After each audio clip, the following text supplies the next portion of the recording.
India में एक अजीब ही ट्रेंड है। कोई भी गैंगस्टर अपना नाम करने के लिए किसी भी बड़े सेलिब्रिटी को टारगेट कर देता है। सलमान खान के घर पे फायरिंग, सिद्धू मूसेवाला का हत्या और अब एल्विस यादव को टारगेट किया जा रहा है। और न जाने कितने केस हैं जो ऐसे रोजाना होते रहते हैं किसी न किसी बड़े सेलिब्रिटी के साथ। गैंगस्टर कहता है कि हम समाज में गलत काम करने वालों को मारते हैं।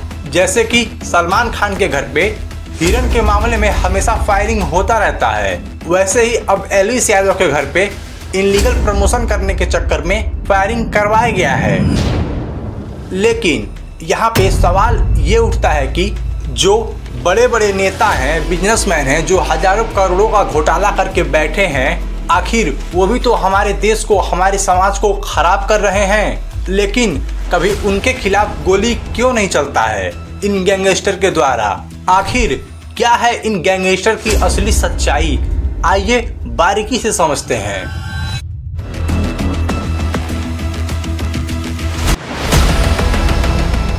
हर बार गैंगस्टर एक जस्टिफिकेशन देता है। जब सलमान खान का केस आता है तो गैंगस्टर बोलते हैं कि उसने काले हिरन का शिकार किया है। जब सिद्धू मूसेवाला का केस हुआ तो गैंगस्टर कहता है कि इसने राइवल गैंग को अपने गाने में सपोर्ट किया, इसलिए उसे मार दिया।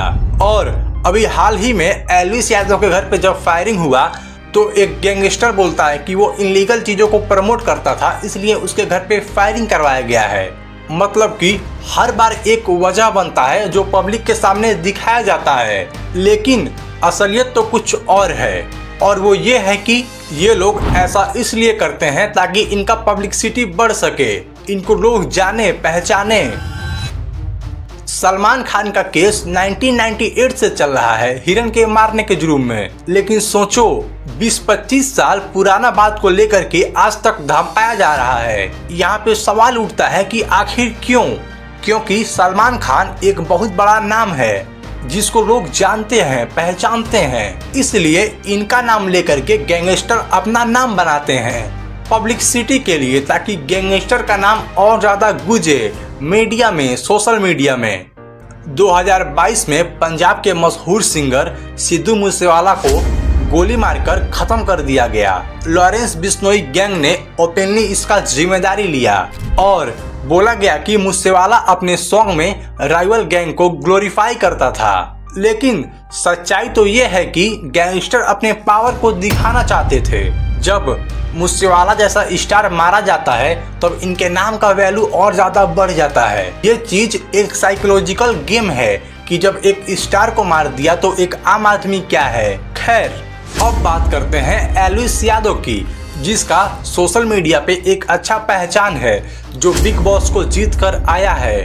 उसके घर के बाहर फायरिंग होता है और गैंगस्टर सोशल मीडिया पे बोलता है कि एल्विस यादव सट्टा प्रमोट करता था, इसलिए उसके घर पे फायरिंग करवाया। मतलब कि अगर अब समाज में कुछ बुराई होगा तो उसका इंसाफ हमें गैंगस्टर दिलवाएंगे, सरकार बस टुकुर टुकुर देखती रहेगी। लेकिन इन गैंगस्टर की सच्चाई ये है कि जहां नाम होगा, जहां फेम होगा, वहां इनकी एंट्री जरूर होगी।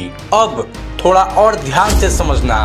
एक और चीज नोटिस करने वाली है कि इंडिया के कई ऐसे गैंगस्टर हैं जो बाहर भाग जाते हैं, जैसे कि दुबई, कनाडा, ऑस्ट्रेलिया, बाहर से अपने आदमियों के थ्रू यहाँ पे धमकी दिलवाते हैं। जैसे कि गोल्डी बरार सिद्धू मूसेवाला के केस में, और ये इंडिया में अभी नहीं है। इनका बस एक ही पैटर्न है कि खुद को सेफ जगह रखो और बाहर से अपने आदमियों के थ्रू लोगों को धमकी दिलवाओ।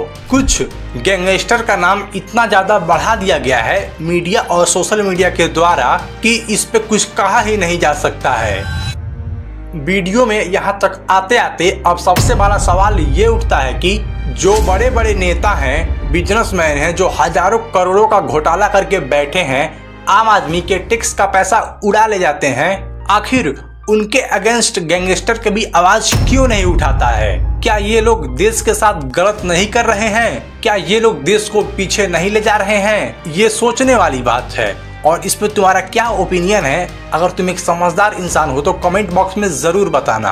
अब वीडियो में आगे बढ़ने से पहले मैं तुम्हें बता दूं, अगर तुम हमें सब्सक्राइब करते हो तो हम लोग एक स्ट्रॉन्ग कम्युनिटी बनेंगे, जिससे हम किसी भी प्रॉब्लम के ऊपर आसानी से आवाज़ उठा पाएंगे। इसलिए अगर तुम एक समझदार इंसान हो तो हमें सब्सक्राइब ज़रूर करना, ताकि हम एक स्ट्रॉन्ग कम्युनिटी बन सकें और गलत चीज़ों पे आवाज़ उठा सकें। बाकी अब वीडियो को कंटिन्यू करते हैं। मीडिया भी यहाँ पे एक खेल खेलती है। जहाँ भी कोई गैंगस्टर किसी को धमकी देता है, मीडिया उसे पूरा हेडलाइन बना देती है। इससे फायदा होता है गैंगस्टर को, गैंगस्टर का नाम और ज्यादा वायरल हो जाता है। एक लाइन में बोले तो मीडिया भी इन्हें इनडायरेक्टली प्रमोट करती है। अगर यही किसी आम आदमी का केस होता तो कोई सुनता ही नहीं। और हाँ, मीडिया तो और नहीं सुनता। जब कोई भी गैंगस्टर किसी को धमकाता है या गोली मारता है तो कहता है कि सामने वाला व्यक्ति बुरा व्यक्ति था, लेकिन अगर असल में देखे तो बस ये एक एक्सक्यूज है। क्योंकि अगर बुरा काम को रोकना होता तो ये लीडर, बिजनेसमैन जो बड़े बड़े घोटाला करके देश से भाग गए हैं या देश में ही बैठे हैं, गैंगस्टर सबसे पहले उन पे आवाज उठाता, क्योंकि उनके घोटाले से देश में बहुत बड़ा नुकसान होता है। मिडिल क्लास के टैक्स का पैसा खा लिया जाता है। लेकिन यहाँ पे कोई भी गैंगस्टर चू तक नहीं करता है। इनका गेम सिंपल है, जहाँ पे फेम है वहीं पे इनका टारगेट है। आए दिन सुनाई देता है कि कहीं मर्डर हो गया, कहीं कुछ हो गया, लेकिन हमारी सरकार इसे रोक नहीं पाती है। खैर, इस पे आपका क्या ओपिनियन है? गैंगस्टर समाज को सुधारने के लिए ऐसा करता है या अपना नाम बढ़ाने के लिए ऐसा करता है? कमेंट बॉक्स में जरूर बताना। बाकी अब वीडियो को यहीं पे खत्म करते हैं। मिलते हैं अगले हफ्ते एक और इन्फॉर्मेटिव वीडियो के साथ।